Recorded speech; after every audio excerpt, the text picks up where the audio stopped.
आपने भी अपने घर में ये सेटअप जरूर देखा होगा। आप बटन दबाते हैं और उधर बल्ब जल उठता है। क्या कभी सोचा है दीवार के पीछे ऐसा क्या होता है जिससे बल्ब जल उठता है? हमने अपने घर में बड़ों से या स्कूल में टीचर से सुना होगा कि बल्ब विद्युत धारा या इलेक्ट्रिक करंट के आने और जाने से जलता और बुझता है। ये विद्युत धारा क्या होती है, कहाँ से बनती है और बल्ब को कैसे जला देती है? आज की इस वीडियो में हम जानेंगे कि विद्युत धारा क्या होती है और किस प्रकार एक जगह से दूसरी जगह तक पहुंचती है। आपने गाड़ी को चलते हुए देखा होगा। कोई गाड़ी तेज चलती है और कोई धीमी। हम आमतौर पर बोलते भी हैं कि गाड़ी 40 किलोमीटर प्रति घंटे की स्पीड से जा रही है। ये 40 किलोमीटर प्रति घंटा क्या है? मतलब गाड़ी 1 घंटे में 40 किलोमीटर दूरी तय कर रही है। तो समय के साथ किसी भी चीज की तुलना करते हैं तो वह उस चीज का रेट या दर कहलाता है। गाड़ी की स्पीड की ही तरह नदी में पानी के बहाव को भी हम इसी प्रकार दर्शाते हैं और बोलते हैं वाटर करंट या पानी की धारा तेज है कि धीमी। इसी तरह हवा के बहाव को भी एयर करंट बोला जाता है। तो ये कहना उचित होगा कि धारा या करंट एक भौतिक मात्रा है जो कि समय के साथ विभिन्न वस्तुओं का संबंध बताती है। यदि धारा हर बहती चीज का हो तो उस धारा को क्या कहेंगे? जो बटन दबाने पर बल्ब को उज्जवल करता है उसे हम विद्युत धारा या इलेक्ट्रिक करंट कहते हैं।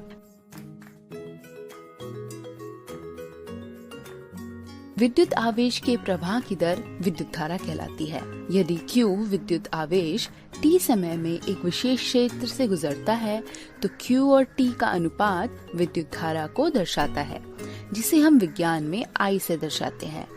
विद्युत धारा की SI यूनिट एम्पियर होती है, जिसका चिन्ह A होता है।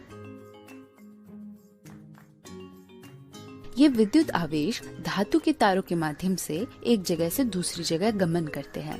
उन परिपथों में जिनमें धातु के तार उपयोग होते हैं, आवेशों की प्रवाह की रचना इलेक्ट्रॉन करते हैं। आवेश के चलने के लिए जरूरी है कि विद्युत के स्रोत से लेकर वापस स्रोत तक ये रास्ता बंद हो। इस बंद रास्ते को हम इलेक्ट्रिक सर्किट या विद्युत परिपथ कहते हैं। ये चित्र एक परिपथ को दर्शाता है जिसमें बैटरी का पॉजिटिव सिरा तारों के माध्यम से एक बटन से होता हुआ बल्ब के पॉजिटिव सिरे से जुड़ा है और बैटरी का नेगेटिव सिरा बल्ब के नेगेटिव सिरे से। परिपथ तो समझ आया, मगर ये पॉजिटिव और नेगेटिव क्या है? ये पॉजिटिव और नेगेटिव चिन्ह सर्किट में विद्युत धारा की दिशा बताते हैं।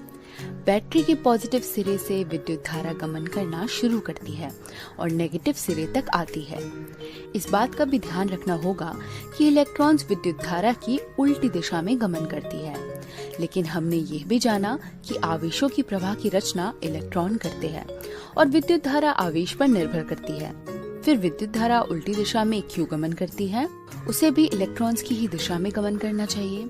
इलेक्ट्रॉन्स में ऋणात्मक आवेश होता है। इलेक्ट्रॉन्स के चलने के कारण धातु के तारों में एक धनात्मक आवेश उत्पन्न होता है। हम यदि आवेश की दिशा देखें तो इलेक्ट्रॉन्स की दिशा से उल्टी नजर आएगी। तो विद्युत धारा की दिशा इस धनात्मक आवेश की दिशा की तरफ ली जाती है, जो कि और कोई कारण से नहीं बल्कि इलेक्ट्रॉन्स के गमन करने की वजह से ही बनते हैं। जिस प्रकार स्पीडोमीटर गाड़ी की स्पीड मापने के लिए उपयोग होता है, उसी प्रकार किसी भी सर्किट में विद्युत धारा मापने के लिए एमीटर नाम के उपकरण का प्रयोग किया जाता है। कुछ इसी प्रकार का सर्किट हमारे घरों में भी होता, लेकिन यहाँ पॉजिटिव और नेगेटिव तार किसी बैटरी से ना जुड़ के बल्कि घर में आ रही पावर सप्लाई से जुड़े होते हैं, जिनके बारे में हम आने वाली वीडियोस में और नजदीक से जानेंगे।